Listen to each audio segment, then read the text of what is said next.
Hello, hello, hello. This is Gresh from the I Am CEO podcast, and I have a very special guest on the show today. I have Alicia Pierre of Legally Techie. Alicia, it's awesome to have you on the show. Yes, thank you so much for having me. I'm really excited and happy to be here. Definitely super excited to have you on and happy to hear about all the awesome things that you're doing. And before we jumped into the interview, I want to read a little bit more about Alicia so you can hear about all the awesome things she's doing. And her name is Alicia, and she is the CEO of Legally Techie. She helps small, high volume law firms become virtual by utilizing Google Workspace. Google Workspace allows your law firm to get things done and work with others anywhere using any device. Alicia, are you ready to speak to the IMCO community? Yes, I am. Awesome. Well, let's do it then. So to kind of kick everything off, I just wanted to rewind the clock a little bit and hear a little bit more on how you got started, what I call your CEO story. Yeah, so I've always had this thing with problem solving since a little girl. I always enjoyed figuring out how things work. I am a person who read manuals. I know people usually throw them away when they get stuff, but I read manuals, I read fine prints. I want to know how things work, the kinks and everything like that, just for the fun of it. And then my tech journey kind of started with American Express. I was a junior computer engineer there with them, working on their new accounts, connecting to big databases there, and creating code for that using Pega. And I became certified in Pega. Um, After that, I moved forward to the legal industry to serve my community better. And for the last 5 years, I've been working with attorneys. And my last company I was with used Google Workspace within their boutique law firm. And that just combined my love for tech and then the legal industry as well. So I know a lot of attorneys, are not so familiar with tech stuff. So me coming in, I became that point of contact, I became that point of contact when things need to be done and so forth like that for IT. So that's kind of how I got started where I'm at. Nice. I definitely appreciate that. And it's so funny because I think I was reading the biography or autobiography he might have written it himself of Mark Cuban. And I remember he used to work in a lot of like tech shops. And one of the things that he said is that the reason that he was able to kind of be that expert, that go-to person is because he would read the manuals because nobody would ever read the manuals. So anytime people had issues, they would go to him because he knew everything about like each of the devices. So kind of Mhm. sounds like you've been able to kind of build that in the same way, that desire to kind of solve problems and still be and have that knowledge just because that's just of interest to you. Yeah, for sure. I still keep the manuals here too. So like if things do arise, I'm flipping through the pages and making sure like, okay, what do they say when that happens? Most people just throw those things away. So Mhm. yeah. Yeah, I absolutely love that. Yeah, it's so funny. When we first connected, I think we talked for it was about 30 minutes, but like 5 minutes into, I had learned everything additional about Google Workspace I hadn't even known about. So definitely, you're valid in what you're saying and being able to kind of understand that. So I know you touched on it a little bit. I want to drill down a little bit more and hear a little bit more on how you work with your clients and how that process goes. Yeah. So Legally Techie, my company, really helps boutique law firms not only with mitigating, data security risks, but also increasing their productivity, resulting in, cutting overhead costs. So not having to pay for extra services or subscriptions because Google does provide it within, their branded email that they pay for monthly. So I kind of help them maximize that first. And if you're not crazy about it, okay, I'm not going to be a Google purist. Go ahead and use those third-party applications, but at least know what you have so that if you do need to budget, that there are alternatives out there. So, and it's really cool because it allows these small law firms to have like an IT infrastructure of big law, but just a smaller budget, right? And I know a lot of those who leave the corporate law, they're leaving Outlook and they want to have their branded email, but they're just creating Gmail. So they're Mhm. just like on two different platforms, don't really know what's going on. So I kind of help them with guiding that process and, being there for them to make sure they make the right decisions. Yeah, that makes so much sense. And definitely, correct me if I'm wrong. Like a lot of the beauty of, I guess I'm a big Android Gmail guy myself. So let me say I'm completely biased. But at the same time, you have an opportunity to use Gmail, but you get it with your branded URL. So if you're still comfortable with that, the Gmail infrastructure and I guess some of the tools, you get that and kind of on steroids, it sounds like with Google Workspace, right? Yeah, it's amazing what you can do with it because I think a lot of people don't realize they give you this admin console. That's what it's called. It's a dashboard where in the back end you can implement certain rules as a business owner or a law firm owner. When you have that paralegal or that receptionist that are coming in, so that your data is protected. They're not just forwarding emails and stuff like that. Because most of the hacks that happen with law firms is just because people don't know. They're not educated on what those threats are. So Mhm. once they know what they are and then they're protected from it, it kind of gives that, barrier of protection. Yeah, that's huge. It's definitely important, of course, to have the tools to be able to use it, but even more important to know how to use the tool. So I love how you are able to bridge that gap and help people to make sure that they're protected, especially for, attorneys and people in the legal industry that need to have kind of, I guess, stuff that's under high security. Yeah, and most of them don't have the budget for an IT department or IT team or even know where to even begin. When they're starting off their new firm, a lot of solo attorneys just get up something on Wix or Squarespace and they get an email, right? But they're Mhm. not taking in consideration all the data security that needs to be done or what's even been given to them once they have Google Workspace. So it's like an IT consulting service I'm providing for these small guys. Yeah, absolutely. Small but mighty. They get that opportunity to have that in place when you're able to kind of lean and glean all that information and knowledge that you have. So, absolutely appreciate that. And I want to ask you for what I call now your secret sauce. And this could be for yourself personally or your business or a combination of both. But what do you feel kind of sets you apart and makes you unique? Yeah, so my company is very unique because most legal tech, companies out there, they're trying to sell a product that they built, whether it's a contract management automation system, whether it's a whole automation world that they built and they're trying to pitch it to these corporate.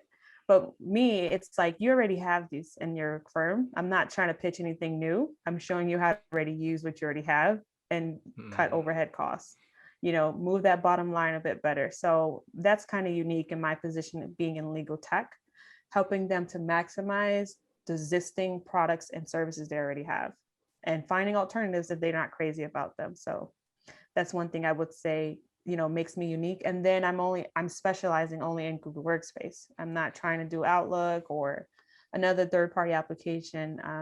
This specialization really helps me to make sure I'm doing the research, staying up to date on one product and making sure that my clients are really maximizing it and, building that strong, secure and scalable law firm that I think every solo attorney wants eventually.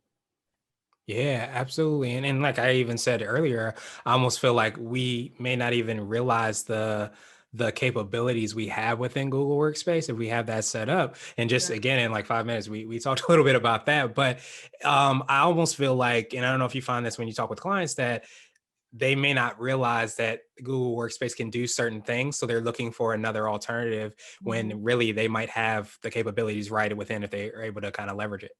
Yeah, I mean, one example, and there's plenty, is Dropbox. Like Google Drive does the same capability as Dropbox, even better, it's within your environment. So nothing's really leaving your secure cloud environment. Then you have alternatives like Google Sites, which allows you to have like a little landing page if you need, or you can even have it as an intranet site for your firm, like an announcement board. All these little gadgets you get to have. You don't need to worry about Microsoft 365 subscription. Like when that thing expires, you cannot even click on that document You anymore. can. Okay.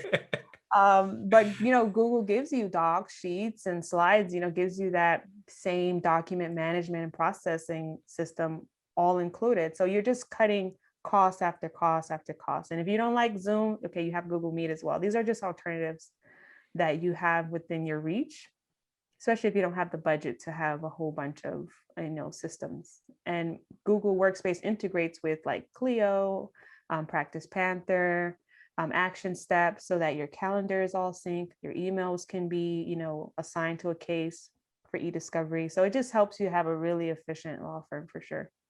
Yeah, absolutely. And I imagine even more secure too, because you don't have all those different pieces and programs that you have to try to make sure that they're all secure. I'm telling you, yeah. Nice. So I wanted to switch gears a little bit, and I want to ask you for what I call a CEO hack. So this could be like an app, a book, or a habit that you have, but what's something that makes you more effective and efficient? So I would say most of us starts our communication within Gmail, right? So using your Gmail as a file cabinet and not a storage center that you go visit, So I have my Gmail very organized. If any advertisement, if I'm not going to go back to it, I just delete it. And I also have my things labeled and they're tasked. And so one thing that helps me to really be efficient in the mornings when checking emails is, implementing the parking lot method, with something we use at Amex. Is if it's something that needs to be done later, it's not that really urgent, just put it to the side and we'll discuss it after I finish all my emails. Because if I try to answer each one, click on each one, I'm already an hour gone into, and then I still have like 40 emails still unread. So within Gmail, you can actually task your emails, you can snooze it, and you can also label it. So that really helps me to really just, okay, I need to do this later around 2 o'clock, task it, and then I can snooze it, which puts it back unread after an hour or so. So it's pretty awesome. Yeah, it's definitely awesome. And I almost feel like, and I don't know if you have this experience, because I think what I find too is when I do similar tasks right after each other, it makes me even more efficient. So, like you said, if you're able to snooze one of those emails, you can go back to it maybe when you have more time or more energy that you can devote to, researching and then replying back versus this is a quick answer. You could do all your quick answers right there and then go back to there. So, is that kind of some of the same experience you have when you do the parking lot method? Yeah, for sure. And I think, like you mentioned, when you need to go back to it, do research, and then you made it unread, it's hard to find it again once it's, Yeah. so snoozing it or tasking it really helps you to have it in the front for it, in front of you, but just like a sticky note, a virtual little sticky note, so that okay, I need to get back to this email. So that's my little nugget I like to share with people, to make sure that your Gmail is actually something that's organized and not just a pile of just letters on top of each other. Exactly. We don't want it to end up looking like something you have to put into a shredder, so to speak, a virtual shredder. So we want to make sure we're keeping it as organized as Yeah. possible. Yeah. And it makes me think of that. Everyone has that one kitchen drawer, right? It's just a bunch of stuff in there. You don't know Yes. what's in there, but you put more stuff in there. Yeah, absolutely. I call that the manual slash sauce drawer slash whatever else makes it in its way in. Screwdriver. Yeah. Exactly. Exactly. But no, it helps you to be more efficient and you don't feel as overwhelmed, I think, too, sometimes when you open up that drawer or open up that email Mhm. in this case. And so I wanted to ask you now for what I call a CEO nugget. So this could be a word of wisdom or piece of advice. It might be something you would tell a client, or if you have to a time machine, you might tell your younger business self. Yeah. So I mean, it'd be wrong for me not to mention Google Workspace, right? So get a branded email. If you want to really start a business, having a at Gmail kind of just lowers your credibility. You don't see Apple or Walmart saying Walmart at Gmail, because you won't even trust that email. So if you kind of show yourself as a business, you can easily just get a Google Workspace, just $6 a month per user, and just have a branded email, so you can really show your clients that you're serious about what you're doing and it's not just a side hobby. And if I can go back in time, I would definitely tell myself to hiring a professional for certain areas. I think as CEOs, we want to, or when we start a new business, we want to just do everything and figure everything out because we're on a low budget. But if you can find a professional and get like a monthly installment plan, whatever you got to do, it really saves you a lot of headaches, whether it's for marketing, whether it's for filing, your trademark. Just hire a professional, because yeah, it can get messy once things are done the wrong way. Yeah, I appreciate you sharing both of those nuggets. And yes, absolutely. I see so many people, and I think we even talked about it when we first connected about people that have the at Gmail or even at Hotmail or whatever. Like that doesn't, to me, present like a professional as it could be, I should say, company. And there's a lot of people that are doing some really phenomenal work. And sometimes somebody might see that Gmail and not consider that person to be as serious about their business or investing in their business. So I think it's so important to kind of take that I think pretty quick step to be able to set that up. And then two, I absolutely love what you said about making sure that you put yourself in the best light possible. And when you're able to kind of understand that and you're able to put those ducks in a row, then that really lets things go to another level. Yeah, for sure. Awesome, awesome, awesome. And so now I want to ask you my absolute favorite question, which is the definition of what it means to be a CEO. And we're hoping to have different quote unquote CEOs on the show. So what does being a CEO mean to you? Yeah, so it took me some time for this. I don't know, I felt like it was such a profound question. I like looked up the root word, where did it come from? So I think the first word that caught my attention was chief, that's chief executive officer. And then when I looked up the root word for chief, it comes from the word head, Latin. And it just made me think of how like your head doesn't try to do everything, it delegates and Mm, dignifies.